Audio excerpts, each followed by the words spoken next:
ഞാനിത് പറയാൻ കാരണം, നമുക്ക് ഓരോരോ കാരണങ്ങൾ കൊണ്ട് ഇത് എത്രമാത്രം നമ്മൾ ലാഘവപ്പെടുത്താമോ എന്നുള്ളതാണ് നാം ചിന്തിക്കുന്നത്. നമുക്ക് ദൈവം ഓരോ അനുഗ്രഹങ്ങൾ നൽകുന്ന സമയത്ത് നമ്മൾ ദൈവാലയത്തിൽ നിന്ന് അറിഞ്ഞോ അറിയാതെയോ അല്പം പുറകോട്ട് പോകുന്നുണ്ട് എന്നുള്ളത് ഓർമ്മിപ്പിക്കാൻ വേണ്ടിയാണ് ചേർത്ത് വെച്ച് പറഞ്ഞത്. ദൈവം നമുക്ക് ഏറെ അനുഗ്രഹങ്ങളും നന്മകളും ഒക്കെ നൽകിയിട്ടുണ്ട്.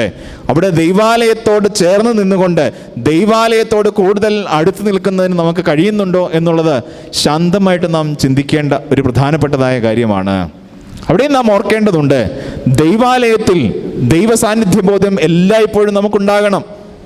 നമ്മുടെയൊക്കെ ദൈവാലയങ്ങളെ, നമ്മുടെയൊക്കെ പള്ളിയെ നമ്മൾ സാധാരണ വിളിക്കുന്നത് ഇടവക എന്നാണ്.